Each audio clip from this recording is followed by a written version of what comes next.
স্বাগত দীপ্ত সংবাদে। আপনাদের সঙ্গে আছি আমি সাদিক হাসান ইমন। প্রধানমন্ত্রী হিসেবে দায়িত্ব গ্রহণের দ্বিতীয় দিনের মতো সচিবালয়ে অফিস করছেন তারেক রহমান। সকালে গুলশানের বাসা থেকে রওনা হয়ে প্রশাসনের প্রাণকেন্দ্র সচিবালয়ে পৌঁছান তিনি।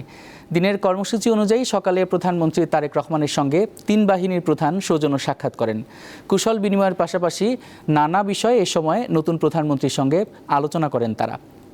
এরপর ফ্যামিলি কার্ড চালু করার লক্ষ্যে কর্মপরিকল্পনা চূড়ান্ত করতে আন্তঃমন্ত্রণালয় বৈঠকে অংশ নেবেন প্রধানমন্ত্রী। একই সঙ্গে আগামী 5 বছরে বৃক্ষরোপণ ও নদী খাল জলাধার খনন ও পুনর্খনন কর্মসূচি নিয়েও বৈঠক হওয়ার কথা রয়েছে।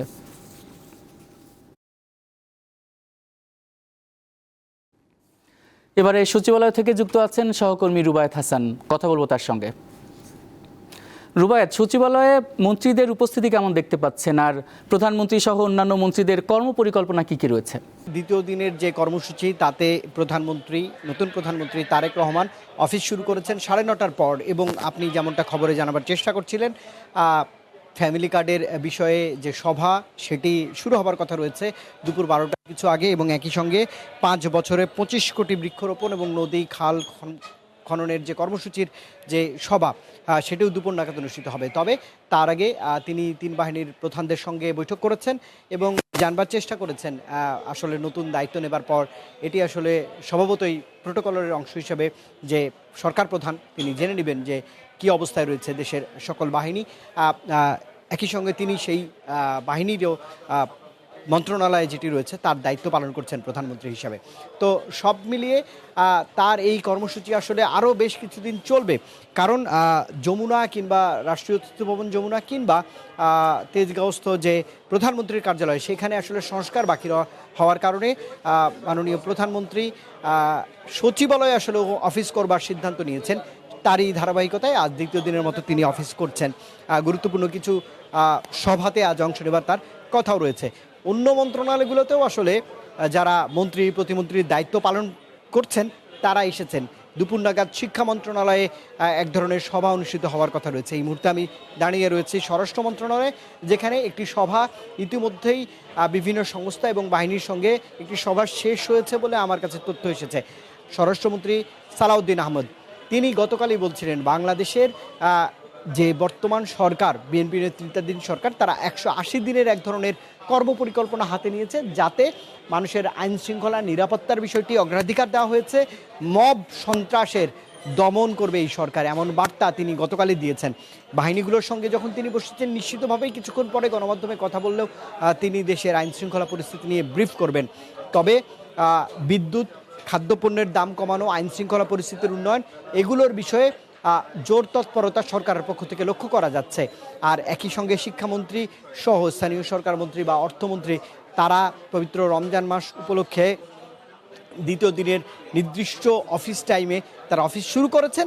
বৈঠক করবেন দফায় দফায় আজকে তাদের মন্ত্রণালয়ের কর্মচারীদের সঙ্গে বা অধীনস্থ যে সংস্থা বা অধিদপ্তর রয়েছে তাদের সঙ্গে, এমন বার্তা পেয়েছে।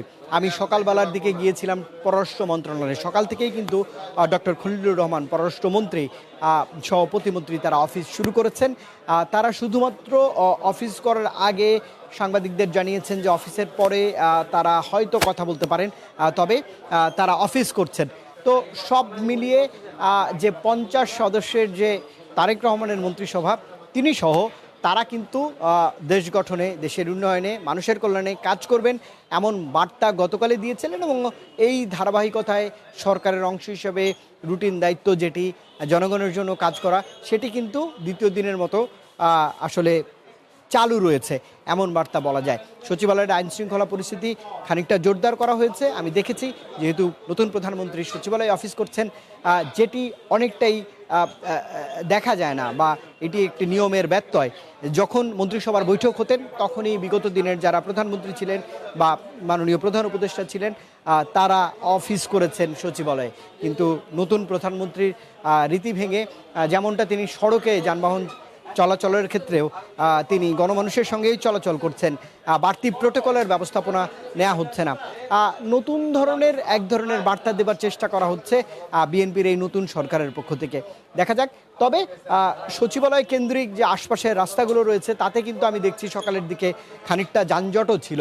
আইনশৃঙ্খলা রক্ষাকারী বাহিনীর বাড়তি নজরদারিও আমার চোখে পড়েছে। সচিবালয়ে সাধারণত গত 1.5 বছরে যে সকল যানবাহন তল্লাশির যে প্রক্রিয়া ছিল তাতেও কিন্তু এক ধরনের পরিবর্তন আনা হয়েছে প্রটোকলে। শুধুমাত্র স্টিকারধারী যানবাহনগুলোই আসলে ঢুকতে তল্লাশি করে ঢোকানো হয়েছে সচিবালয়ে। সব মিলিয়ে কর্মচাঞ্চল্য, রমজানের প্রথম দিন ব্যস্ততায় কাটছে সচিবালয়। দিনের বাকি সময়গুলোতে আসলে মন্ত্রীদের বক্তব্য পেলে আপনার মাধ্যমে সাধারণ দর্শকদের জানাতে পারবো। আপনাকে অসংখ্য ধন্যবাদ রুবায়েত। মন্ত্রী এবং প্রধানমন্ত্রীদের যে কর্মপরিকল্পনা সেটা সুষ্ঠুভাবে বাস্তবায়িত হোক এই প্রত্যাশা। সচিবালয় থেকে যুক্ত ছিলেন সহকর্মী রুবায়েত হাসান। জুলাই গণ অভ্যুত্থানের রাজধানী রামপুরায় 28 জনকে হত্যা মামলায় বিজিবির কর্মকর্তা রেদওয়ানুল ইসলাম সহ 4 জনের বিরুদ্ধে আনুষ্ঠানিক অভিযোগ গঠনের পর বিচার শুরু হচ্ছে আজ। আন্তর্জাতিক অপরাধ ট্রাইব্যুনাল 1-এর চেয়ারম্যান বিচারপতি গোলাম মুর্তুজা মজুমদারের নেতৃত্বাধীন 3 সদস্যের বিচারিক প্যানেলে সূচনা বক্তব্য রাখবেন চিফ প্রসিকিউটর। এরপর শুরু হবে সাক্ষ্য গ্রহণ।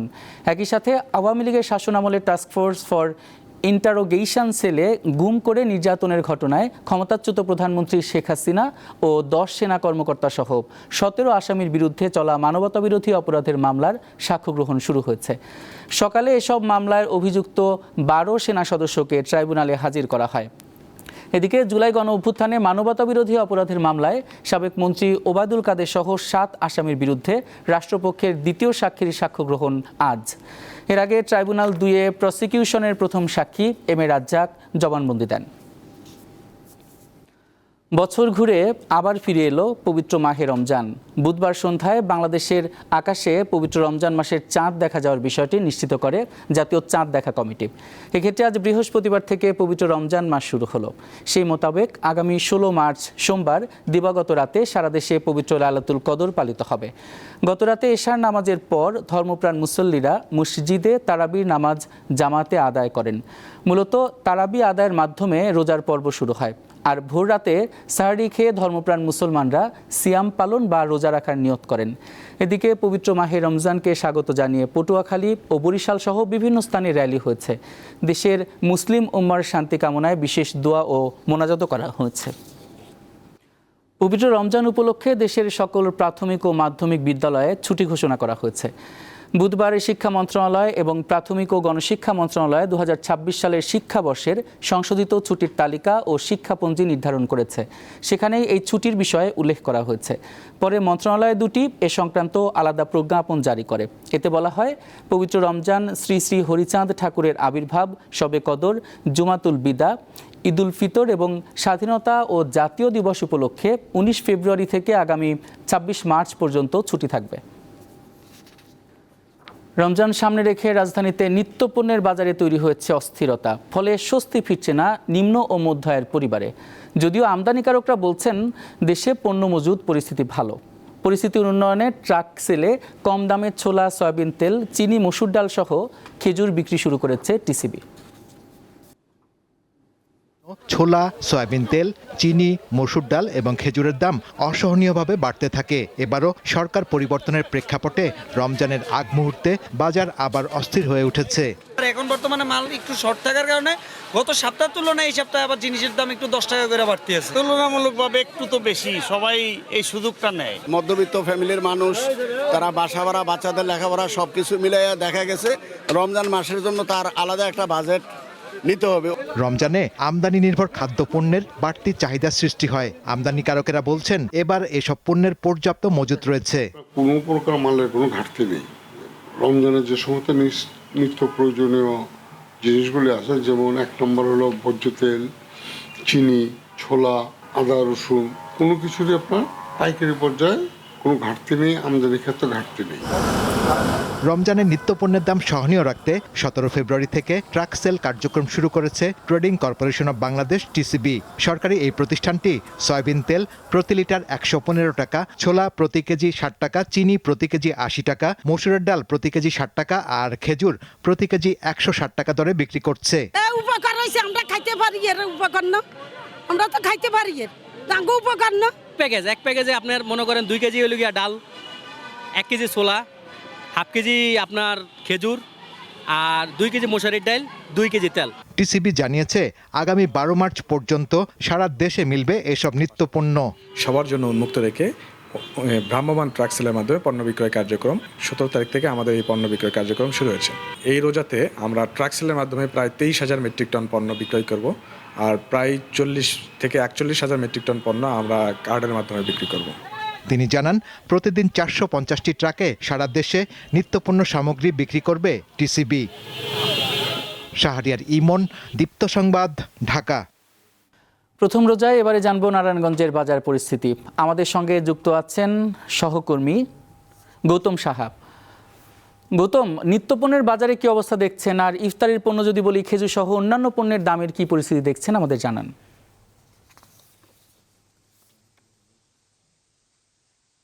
পরে এই পুরনো চিত্রই বাজার ঘুরে দেখা যাচ্ছে। বাজার চলে আসলে বাজারের নিয়মেই, যখনই কেনাকাটা বাড়ে সেই প্রভাবটা পড়ে উৎসবের বাজারে। অস্বাভাবিকভাবে বেড়েছে লেবু, বেগুন এবং খেজুরের বাজারে। আমরা যে বিষয়টি দেখেছি, আজ কিন্তু লেবু বিক্রি হচ্ছে কোথাও কোথাও 200 টাকা থেকে 160 টাকায়। সেই সাথে পাল্লা দিয়ে বেড়েছে বেগুনের দাম। এই বেগুন বিক্রি হতো 70 থেকে 80 টাকায়, সেই আজকে বেগুন বিক্রি হচ্ছে 120 টাকায়। সেই সাথে আমি যদি জানাতে চাই আপনাদের খেজুরের দাম, আমার পেছনে কিন্তু রয়েছে খেজুরের দোকান। এখানে আজকে বিক্রি হচ্ছে জাহিদি যে খেজুরটি রয়েছে 260 থেকে 280 টাকা দরে বিক্রি হচ্ছে। সেই সাথে যে সবচেয়ে চাহিদার যে খেজুরটি রয়েছে বড়ই খেজুর, এই বড়ই খেজুরটি বিক্রি হচ্ছে কিন্তু 500 টাকা থেকে 550 টাকায়। আমরা কথা বলেছিলাম এখানকার যে জাহিদি খেজুরের যারা ব্যবসায়ী রয়েছেন, খেজুর ব্যবসায়ীরা বলছেন চাহিদার তুলনায় সরবরাহ কম থাকায় এবং তারা কিন্তু অধিক মূল্যে সেই খেজুর কিন্তু কিনে আনতে হয়েছে, যার কারণে তারা কিন্তু বেশি দামে খেজুর বিক্রি করছেন। তারা বেশিটি জানিয়েছেন প্রতি কেজিতে 40 থেকে 50 টাকা কেজি কিন্তু আজ দরে বেশি বিক্রি হচ্ছে। যেহেতু আজ সিয়াম সাধনের রমজানের শুরুর দিন, এই শুরুর দিনে কিন্তু এই চিত্রটি আমরা দেখতে পাচ্ছি। রোজাদাররা কিন্তু রোজা ভাঙে খেজুর দিয়ে এবং সেই সাথে লেবু দিয়ে যে শরবত তৈরি করে, সেই শরবত দিয়ে কিন্তু তারা কিন্তু রোজাটা ভাঙে। সেই লেবুর দামে কিন্তু আকাশচুম্বী আমরা দেখতে পাচ্ছি।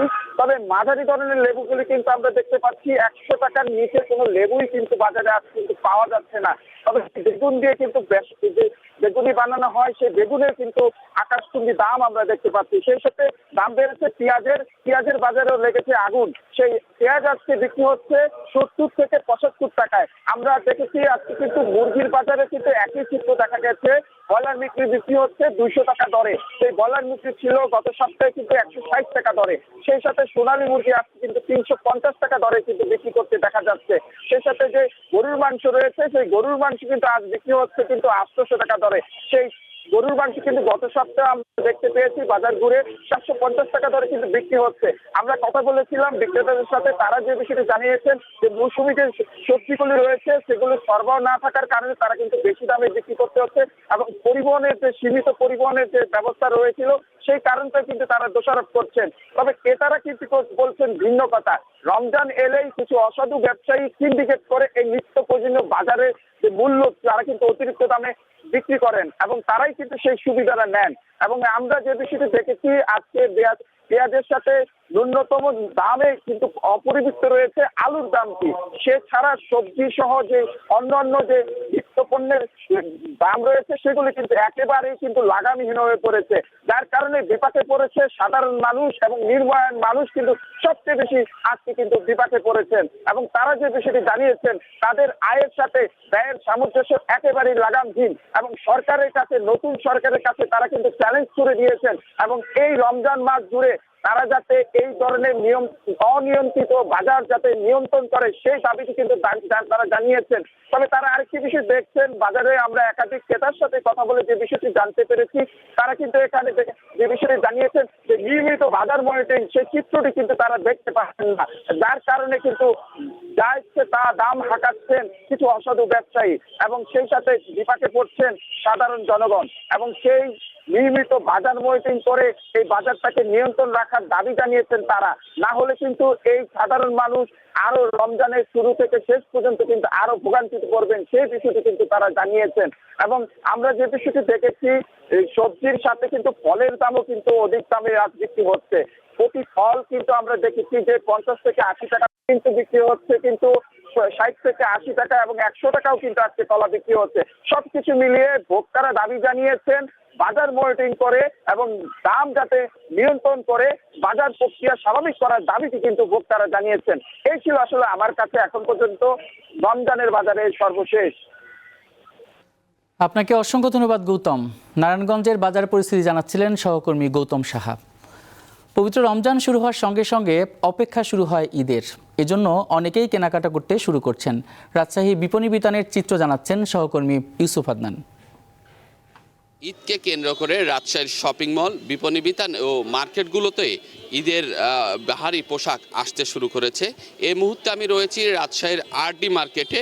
এই মার্কেটের যারা বিক্রেতারা রয়েছে তারা বলছে যে ঈদের যে সকল বাহারি পোশাক তা ইতিমধ্যে আসতে শুরু করেছে। তবে রোজার প্রতি রোজাতেই আজকে যেহেতু প্রথম রোজা এবং প্রতি রোজাতেই এখন নতুন নতুন ডিজাইনের পোশাক আসবে। আমি বিক্রেতাদের সাথে কথা বলেছিলাম, তারা বলছে যে আসলে 10 রোজার পর থেকে বেচাকেনা ভালো হবে বলে তারা জানিয়েছেন। কারণ হিসেবে তারা বলছেন যে সরকারি বেসরকারি যে সকল কর্মকর্তা কর্মচারী রয়েছে তারা যখন বোনাস পাবে তারপর থেকে মূলত আসলে বিক্রয়তা ভালো হবে বলে তারা জানিয়েছেন। তবে আমরা দেখেছি যে সোপুরা সিল্ক ফ্যাক্টরিগুলোতে বাহারি ডিজাইন, বাহারি নামের পোশাকগুলো আসলে আনছেন এবং তারা ক্রেতা আকর্ষণমূলক পোশাক নিয়ে আসার চেষ্টা করছেন। তবে যে মার্কেটগুলো আমি ঘুরে দেখেছি, রাজশাহীর সব মার্কেটগুলোতেই ঈদের পোশাক আসা শুরু হয়েছে। তবে 5 রোজার পর থেকে নতুন নতুন ডিজাইনে যে সকল পোশাক তা আসবে বলে বিক্রেতারা জানিয়েছেন। তবে এবার গতবারের তুলনায় পোশাকগুলোর দাম কিছুটা বেশি বলে আমার কাছে মনে হয়েছে। আমি কিছু কিছু পোশাকের দাম জিজ্ঞাসা করেছিলাম বিক্রেতার কাছে যে কেন এরকম হচ্ছে। তারা বলেছেন যে আসলে সকল জিনিসের ঊর্ধ্বমুখী দামের কারণে আসলে পোশাকগুলোর দাম কিছুটা বৃদ্ধি পেয়েছে। আসলে এই ছিল আমার কাছে ঈদের বাজারের সর্বশেষ খবর। অমর একুশে বইমেলা শুরু হচ্ছে আগামী 25 ফেব্রুয়ারি, চলবে 15 মার্চ পর্যন্ত। একথা জানান সংস্কৃতিমন্ত্রী নিতাই রায়চৌধুরী।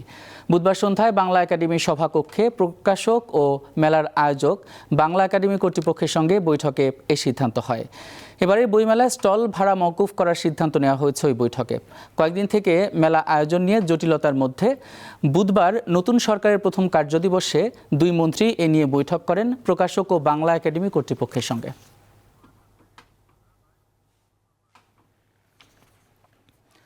নওগাঁর আত্রাই নদীর কয়েকটি স্থান এবং বিভিন্ন জলাভূমি যেন পাখিদের মিলন মেলা।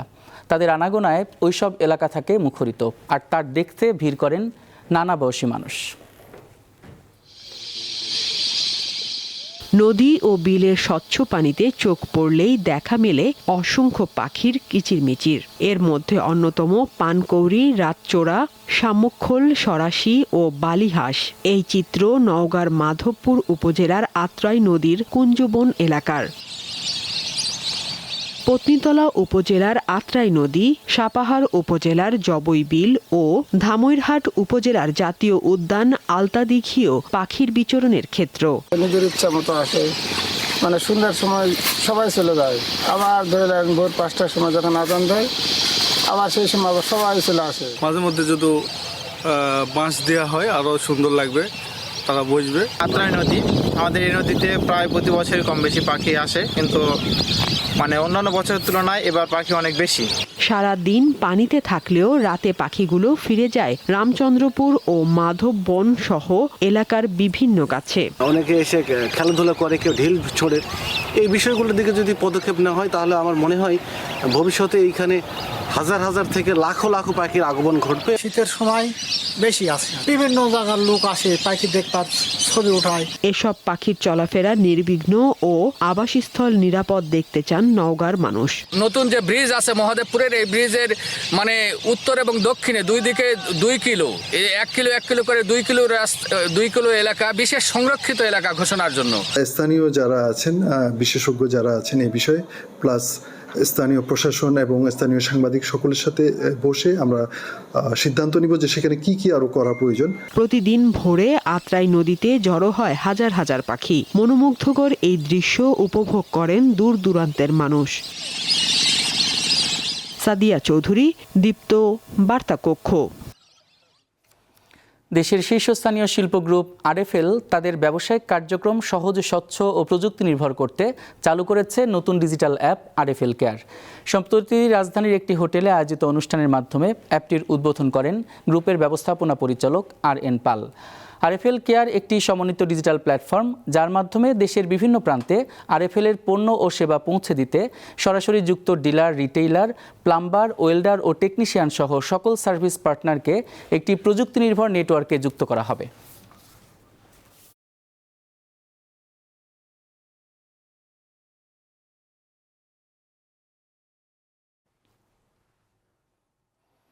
দেশের বাইরের খবর।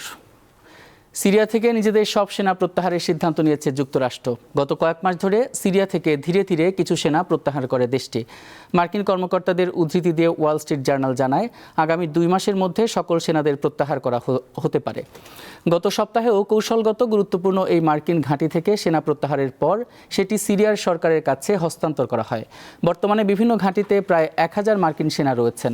যুক্তরাষ্ট্রের প্রধান লক্ষ্য নিষিদ্ধ গোষ্ঠী আইএস দমন।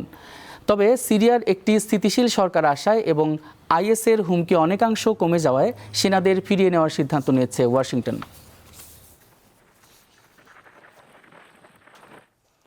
ফিলিস্তিনের অবরুদ্ধ গাজা উপত্যকায় ইসরায়েলি আগ্রাসনে প্রকৃত মৃতের সংখ্যা সরকারি হিসাবের তুলনায় অনেক বেশি।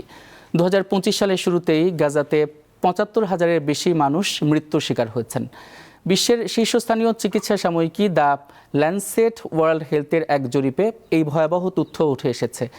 জরিপ বলছে, গাজার স্বাস্থ্য মন্ত্রণালয়ের দেওয়া মৃত্যুর সংখ্যার তুলনায় বাস্তবে নিহতের সংখ্যা আরও বেশি। জরিপ অনুযায়ী 2023 সালের 7 অক্টোবর থেকে 2025 সালের 5 জানুয়ারি পর্যন্ত সময়ে গাজায় 75,200 জন সহিংস মৃত্যুর শিকার হয়েছেন। একই সময় স্বাস্থ্য মন্ত্রণালয়ের হিসাব বলছে নিহতের সংখ্যা 49,090 জন, যার তুলনায় স্বাধীন গবেষণার হিসাব 34.7% বেশি। নিহতদের মধ্যে নারী, শিশু ও বয়স্কর হার 56.2%, যা বেসামরিক জনগোষ্ঠীর ওপর যুদ্ধের প্রভাব স্পষ্ট করে।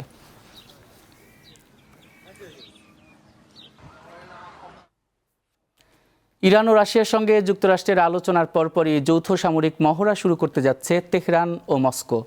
বৃহস্পতিবার ওমান শহরে ওই মহড়া অনুষ্ঠিত হবে বলে জানিয়েছে ইরানের নৌবাহিনী।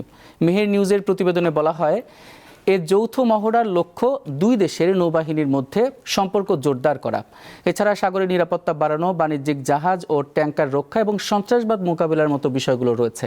ইরানের সামরিক বাহিনীর মুখপাত্র জানান, ওমান সাগর ও ভারত মহাসাগরের উত্তরাঞ্চলে বৃহস্পতিবার থেকে এই মহড়া অনুষ্ঠিত হবে, তবে কতদিন ধরে চলবে তা এখনও স্পষ্ট করেনি। এই ছিল এখনকার মতো। এরপর বেলা 2টায় দীপ্ত সংবাদ দেখার আমন্ত্রণ রইল। এছাড়া তথ্য বিনোদনের আরও খবর পেতে যুক্ত থাকুন দীপ্ত টিভির ডিজিটাল প্ল্যাটফর্মগুলোতে। এতক্ষণ সাথে থাকার জন্য অসংখ্য ধন্যবাদ।